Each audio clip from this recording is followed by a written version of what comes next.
Hi everyone, welcome to another position from Jacob Aagaard's book. This one is, I skipped the studies chapter because I'm going to do some of those in my endgame studies videos. But this position is black to play and win, and it's in the category positions for in-depth calculation, which means that probably I have to work hard in this one. So sad. As always, pause your video, try to find your own solution, and then we'll work it out together. So I'm going to start thinking now. I just don't like the name of this chapter, man. I just want to relax a little bit, but instead I have to work my butt off, it seems. In-depth studies for positions for in-depth calculation makes it sound like it's going to be pretty tough. So black to play and win. First, what's an idea here? Rook to d2 threatens bishop to h4, checkmate. Not so many defenses to that. Only rook e4 is one defense. Other possible defenses are, I mean, honestly, even rook takes e3 is a defense. Let me demonstrate that. Rook e3, bishop takes, h7. Rook here, bishop to g8. Now, maybe we have some checkmating idea here, like king f3, followed by bishop f2 and rook d1. But, you know, bishop d5, and, you know, kind of, well, bishop d5, we just take it. So this wins for black. So that means after rook d2, rook e3 just doesn't work because of that checkmating pattern. So if rook d2 with bishop d5 check, rook takes d5, we're basically winning still. If h7, rook d8. So the only move after rook d2 seems to be rook e4. And then, I mean, king f3, he goes bishop d1, I guess. Although we're probably winning there.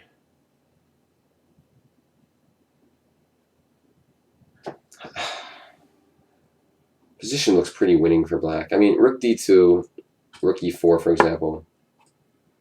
King to f3. If the rook moves out of the way, bishop h4 leads to mate. So, I mean, rook c4 is a playable move, but we'll come back to that one. I mean, honestly, I feel like this has to be winning. Followed by, maybe not, though. Maybe bishop d1 here. So, no. Bishop d1 we just take, and then e2. For example, we just take. So, I mean, if bishop d1 here, we can also take. King takes, h7. Looks perilous, but king to d3. He queens, we push, we go here, we make a queen. So I don't know, it says in-depth calculation. I mean, obviously this wasn't super fast or easy, but is it going to be harder than this, or is that going to be the end? Let's think. Does he have any other candidate moves there? After rook d2, all moves otherwise just lead to mate. I mean, rook takes e3 we looked at.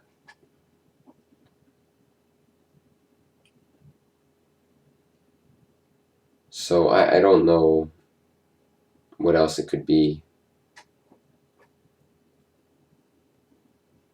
I'm lazy, man. I'm just going to go rook d2 and assume it's mate, based on that variation. My computer seems to agree that rook d2 wins. After rook e4, king f3, it says doesn't win. What?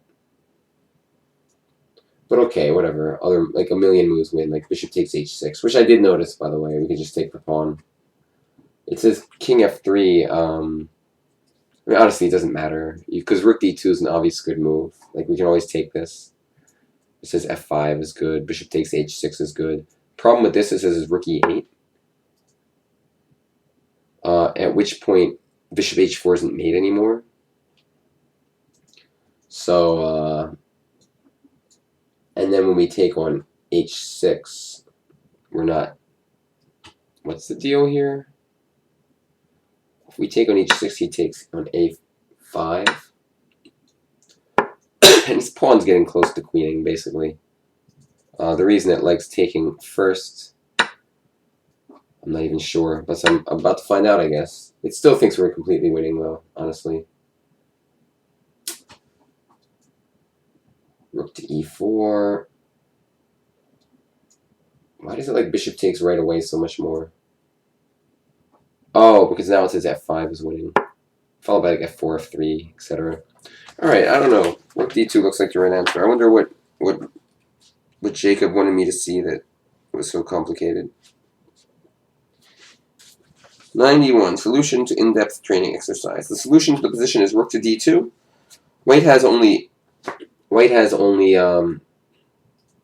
rook takes e3. Bishop takes, rook here, I'm sorry, h7, rook here, bishop g8, and it says, it looks like black has been swindled. This is where I stopped anyway. Oh, this is from one of his games. He stopped this analysis in this position, thinking it didn't work for him. However, black wins with king f3. I didn't realize this was from one of his games. The lesson, always look for candidates at the end of a forced line. There may be a final twist you need to attend to.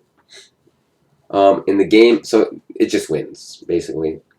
How come I don't get full credit, even though I found the right answer? Why do I need to see? It's funny. He says bishop h4 question mark, king e2, bishop f2. But this is stupid. Why should I have to find some variation in a line when I already found the winning line? Why do I need to find this stupid move? He gives 5 points for it. The idea is like rook h4 and also checkmate is coming. This happened. And it says h7.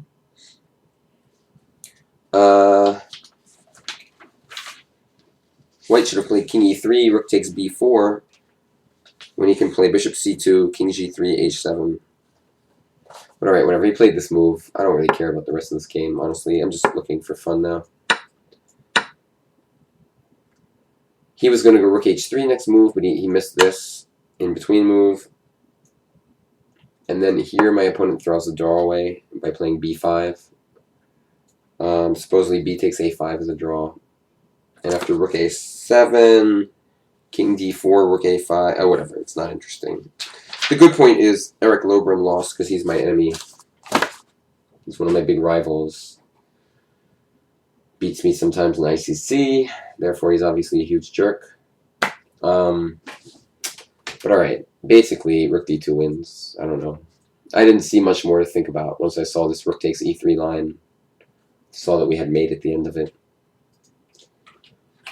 I don't get full credit though because I didn't see Jacob's line that doesn't work. So whatever. I mean, yeah, I mean this looks pretty.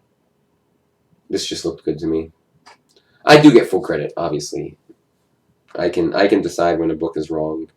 Fortunately, it's the good thing about being an IM. You can start to make those decisions. Anyway, thanks guys for watching the deep analysis puzzle here, and I will see you tomorrow with another position from this book. Bye-bye.